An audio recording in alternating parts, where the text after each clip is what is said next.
ಹೌದು, ನಿಜವಾಗ್ಲೂ ನಾವೆಲ್ಲರೂ ಪಟ್ಟಿರುವಂಥ ಕಷ್ಟ, ರವಿ ಸರ್ ಪಟ್ಟಿರುವಂಥ ಕಷ್ಟಕ್ಕೆ ಒಂದು ಸಾಕ್ಷಿ ಇಲ್ಲಿದೆ ಈ ಮೂವಿಯಲ್ಲಿ. ಶಿವಣ್ಣ ಮಾಡಿರುವಂಥ ರೋಲ್ ಕೂಡ ಅಷ್ಟೇ ಚೆನ್ನಾಗಿದೆ.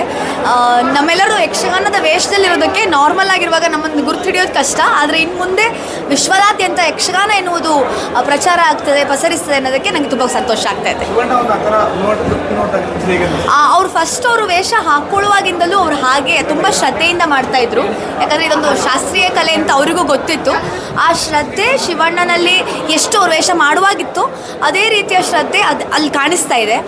ಅವರ ಶ್ರದ್ಧೆ ಅದಕ್ಕೆಲ್ಲ ಕಾರಣ ಅಂತ ಹೇಳ್ಕೊಳ್ತೀನಿ. ಶಿವಣ್ಣನಿಗೂ ದೇವ್ರು ಒಳ್ಳೇದು ಮಾಡಲಿ. Thank you sir. ಹೇಗೆ ಅನ್ನಿಸ್ತು ಸಿನಿಮಾ? ನೋಡಿದ್ದೀರಾ ಇವತ್ತೆಲ್ಲ ಕಂಪ್ಲೀಟ್? ಸಿನಿಮಾ ತುಂಬ ಅದ್ಭುತವಾಗಿ ಬಂದಿದೆ ಅನ್ನೋದು ಈ ಜನರ ಮುಖದಲ್ಲಿ ಕಂಡಂಥ ಮಂದಹಾಸವೇ ಸಾಕ್ಷಿ. ಚಂದ್ರಹಾಸ ಹೇಗಾಗಿದೆ ಅಂತ ಮುಖದಲ್ಲಿರುವ ಮಂದಹಾಸವೇ. ಆದರೆ ಇಡೀ ಸಿನಿಮಾವನ್ನು ಕಂಡಾಗ ಈ ಸಮಾಜಕ್ಕೆ ಒಂದು ಅದ್ಭುತವಾದ ಸಂದೇಶವನ್ನು ಕೊಡ್ತದೆ.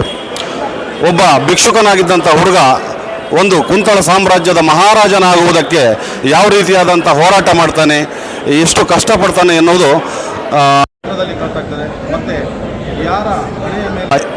ಹಣೆ ಬರಹವನ್ನು ಯಾರಿಂದಲೂ ತಪ್ಪಿಸಲಿಕ್ಕೆ ಆಗುವುದಿಲ್ಲ ಎನ್ನುವುದು ಈ ಚಿತ್ರದ ಸಂದೇಶ. ಮತ್ತು ಚಂದ್ರಪ್ಪ ಎನ್ನುವ ನಾಯಕನನ್ನು ದುಷ್ಟಬುದ್ಧಿ ತನ್ನ ಜೀವನದುದ್ದಕ್ಕೂ ಚಂದ್ರಹಾಸನನ್ನು ಕೊಲ್ಲುವುದೊಂದೇ ಅವನ ಗುರಿಯಾಗಿತ್ತು. ಅಂಥ ದುಷ್ಟಬುದ್ಧಿಯ ವಿರುದ್ಧವಾಗಿ ಎಲ್ಲೂ ಕತ್ತಿ ಎತ್ತದೆ, ಯಾವ ರಕ್ತಪಾತವನ್ನು ಮಾಡದೆ ಪ್ರೀತಿಯಿಂದಲೇ ತನ್ನ ಮಾವನನ್ನು ಗೆದ್ದು ಸಂಬಂಧವನ್ನು ಗಟ್ಟಿಗೊಳಿಸಿಕೊಂಡಂಥ ಚಂದ್ರಹಾಸ ಬಹುಶಃ ಒಂದು ಒಳ್ಳೆಯ ಉದಾಹರಣೆ ಆಗ್ತಾನಂತ ನನ್ನ ಭಾವನೆ. ಈ ಚಿತ್ರದಲ್ಲಿ ನಾನು ಒಂದು ಭಾಗ ಆದಾಗ ಆದ್ದರಿಂದ ಭಾಳ ಸಂತೋಷವಾಗ್ತಿದೆ. ನೈಕಂಬಳಿ ಯಕ್ಷಗಾನ ಭಾಳ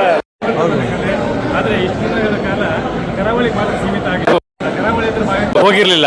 ಆದರೆ ಈ ಸಿನಿಮಾದ ಮೂಲಕ ಕರ್ನಾಟಕದ ಮನೆ ಮನೆಗೆ ಯಕ್ಷಗಾನ ಹೋಗ್ತಾ ಇದೆ. ನೀವೆಲ್ಲರೂ ಕೂಡ ಕರ್ನಾಟಕದ ಎಲ್ಲರೂ ಈ ಸಿನಿಮಾ ನೋಡಲೇಬೇಕು. ನಮ್ಮ ಯಕ್ಷಗಾನ ಶ್ರೀಮಂತಿಕೆಯನ್ನು, ಕನ್ನಡ ಶ್ರೀಮಂತಿಕೆಯನ್ನು ಸಾರುವಂಥ ಕಥೆಯನ್ನು ನೋಡಬೇಕು. ಒಂದು ಲೈನಲ್ಲಿ ವೀರಚಂದ್ರಹಾಸದ ಬಗ್ಗೆ ಹೇಳುವುದಾದರೆ, ಝೀರೋಯಿಂದ ಹೀರೋ ಆದವರೆಲ್ಲರೂ ಕೂಡ ವೀರಚಂದ್ರಹಾಸರೇ. ರವಿ ಬಸ್ರೂರಿನ ಬದುಕಿನ ಕಥೆ ಕೂಡ ಹಾಗೇ ಇದೆ ಅಂತ ಅವರು ಒಂದು ಈ ಯಕ್ಷಗಾನ ಒಂದು ಕಥೆಯನ್ನು ಮಾಡಿದ್ದಾರೆ. ನೀವೆಲ್ಲರೂ ಇದನ್ನು ನೋಡಿ ನಿಮ್ಮವರಿಗೆ ಅದು ಯಾಕೆ ಅಂತ ಹೇಳಿದರೆ, ಅದೇ ಕರಾವಳಿ ಭಾಗದಿಂದ ಬಂದಂಥ ರವಿ ಬಸ್ರೂರು ಅವರು ಕರಾವಳಿಯಲ್ಲಿ ಅದೇ ಅವರು ಹುಟ್ಟಿ ಈ ತನಕ ಸುತ್ತಮುತ್ತಲಿನ ಪರಿಸರದಲ್ಲಿ ಇದ್ದಂಥ ಒಂದು ಕಲೆ ಯಕ್ಷಗಾನ. ಆದರೆ ಕೂಡ ಯಾರು ಕೂಡ ಈ ತನಕ ಯಕ್ಷಗಾನ ಕಲೆಯನ್ನು ವಿಶ್ವಗಾನಕ್ಕೆ ಒಪ್ಪಿಸುವಂಥ ಈ ರೀತಿಯ ಸಿನಿಮಾ ರೀತಿಯಲ್ಲಿ ಒಂದು ಪ್ರಯತ್ನವನ್ನು ಯಾರೂ ಮಾಡಿರಲಿಲ್ಲ. ಆದರೆ ರವಿ ಬಸ್ರೂರು ಮೊಟ್ಟ ಮೊದಲಾಗಿ ಪ್ರಯತ್ನ ಮಾಡಿದ್ದಾರೆ. ಇಂತಹ ಪ್ರಯತ್ನಗಳು ಸಾವಿರ ಆಗ್ಬೋದು. ಯಾಕಂತ ಹೇಳಿದರೆ ಕನಿಷ್ಠ ಒಂದು 5,000 ಕಥೆಗಳು ನಮ್ಮ ಯಕ್ಷಗಾನದಲ್ಲಿದೆ. ನಮ್ಮ ಯಕ್ಷಗಾನ ಕಲಾವಿದರಿಗೆ ಇನ್ನೊಂದಿಷ್ಟು ಅವಕಾಶಗಳಾಗ್ತದೆ. ಮೊನ್ನೆ ಅವರು CM ಅವರಿಗೆ ಮನವಿ ಪತ್ರವನ್ನು ಕೊಡುವಾಗ ಕೂಡ ಇದನ್ನೇ ಹೇಳಿದ್ದಾರೆ. 6 ತಿಂಗಳು ಯಕ್ಷಗಾನ ಕಲಾವಿದರಿಗೆ ಮೇಳಗಳಿರ್ತದೆ, 6 ತಿಂಗಳು ಅವರು ಖಾಲಿ ಇರ್ತಾರೆ, ಅವರಿಗೇನಾದರೂ ವ್ಯವಸ್ಥೆ ಆಗಬೇಕು, ಅವರ ಬದುಕಿಗೆ ಆಗಬೇಕು ಅಂತ. ಅಂದರೆ ಒಟ್ಟು ಯಕ್ಷಗಾನ ಕಲಾವಿದರಿಗೆ ಮತ್ತು ನಮ್ಮ ಯಕ್ಷಗಾನವನ್ನು ವಿಶ್ವಗಾನವಾಗಿಸುವಂಥ ಮಹಾಪ್ರಯತ್ನಕ್ಕೆ ರವಿ ಬಸ್ರೂರು ಹೋಗಿದ್ದಾರೆ. ನಿರೀಕ್ಷಿಸಿ, ಈಗಷ್ಟೇ ಫಸ್ಟ್ ಮುಗಿಸಿ ಬರ್ತಾ ಇದ್ದೇವೆ. ಖಂಡಿತ ನಿರೀಕ್ಷಿಸಿ.